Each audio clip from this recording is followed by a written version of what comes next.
All right, welcome everyone. My name is William Hallman.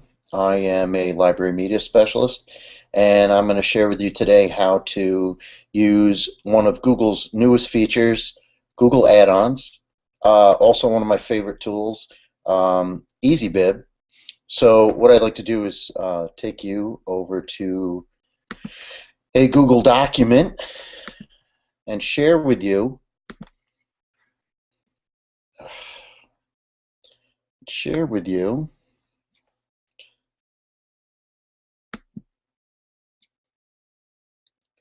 Stand by.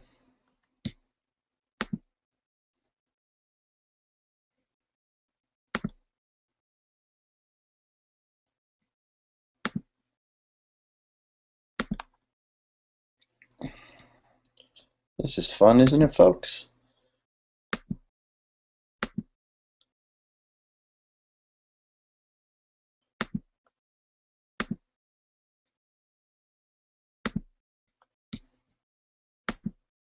Hmm.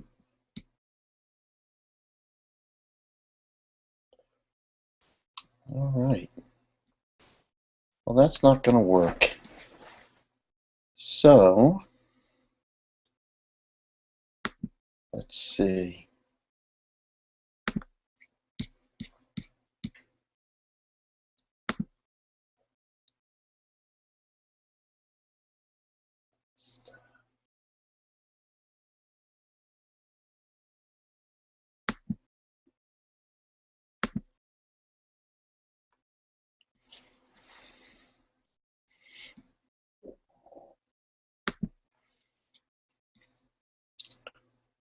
All right.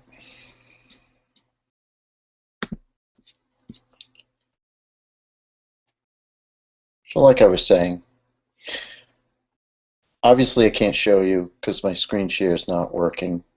Um, Maybe I can talk you through it. Boring.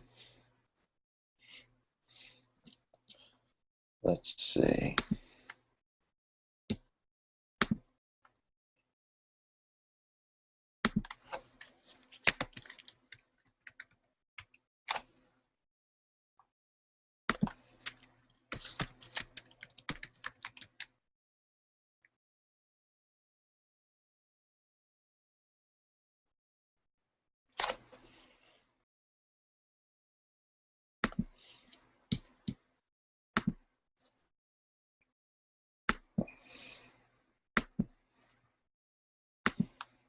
All right.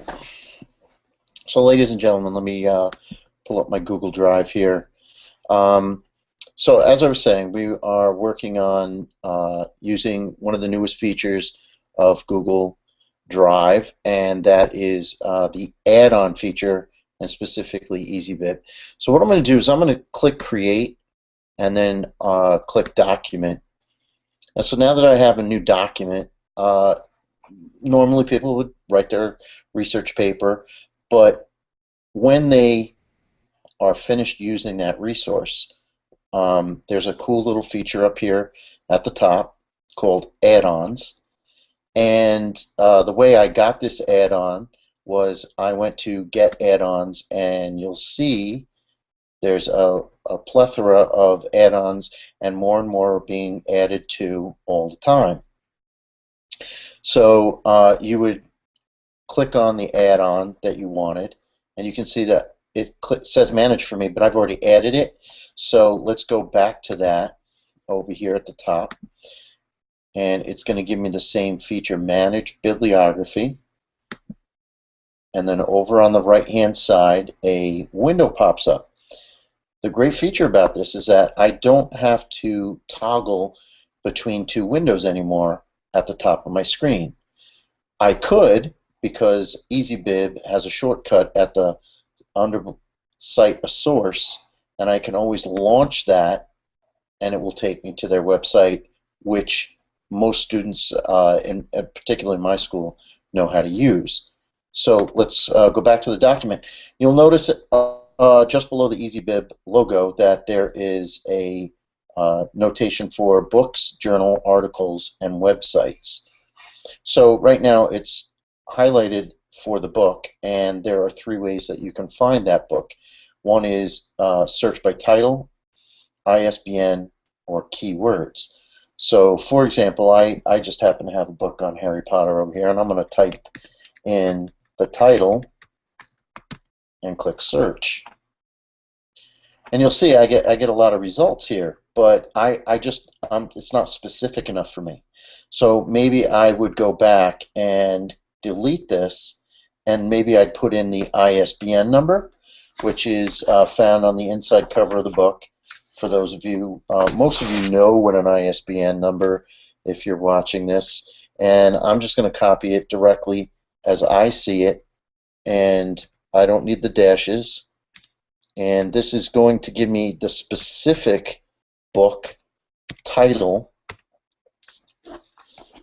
and there it is. So I know for a fact it's book 1, Harry Potter and the Sorcerer's Stone. I can see it on the cover and the title, and I would click select.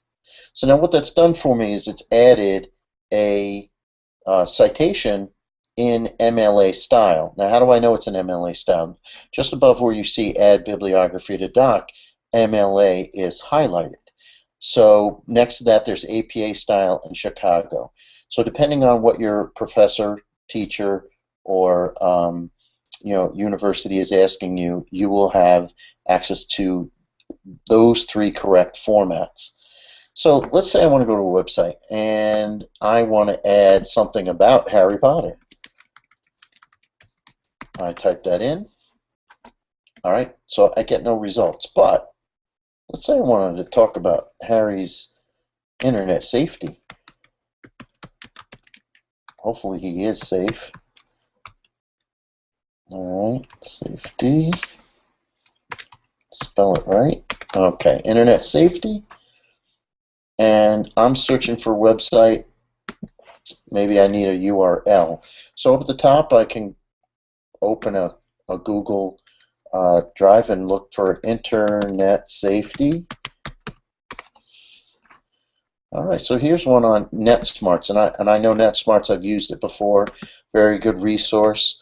Let's just copy that quickly and paste that into my document over here. Alright, let's see if we get a result. Right here. Basic internet safety. Let's select that.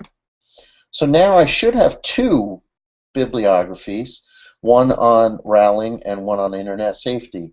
I know they don't relate to each other, but for intensive purposes they would.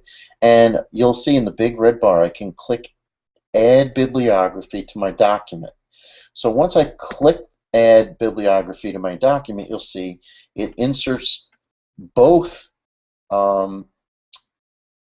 resources with a title that says Works Cited. Now, this is in the proper format, and this is what students, especially us growing up, had to learn the format and make sure it was in the right headings, punctuation, grammar. We don't have to do that anymore. Easybib has taken that and simplified it. Now, you're going to ask, folks, how do I get rid of the citations over here on the right? I don't want those. Well, that citation is specific to the document that I'm working on right now. So if I wanted to do a new citation, I would either have to go to Easybib and save it as a separate citation, or I would have to open a new Google document, and then I would have to insert that as a new source. So I don't know if there are any questions, but that is basically it in a nutshell.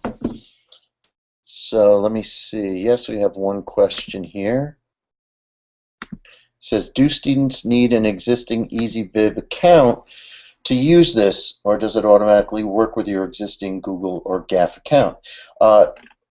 Great question.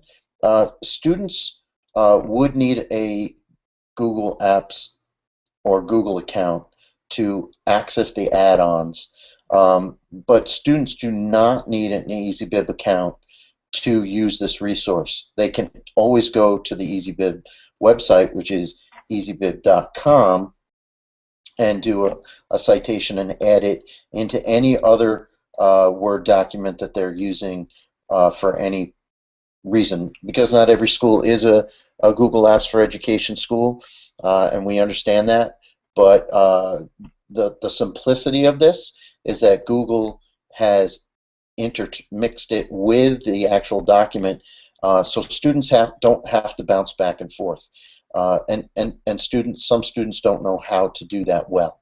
I think over time, and as students get older, that they would. All right, so that is how to use Easybib in a nutshell. Check back for more. We'll be doing that in the future. Thank you.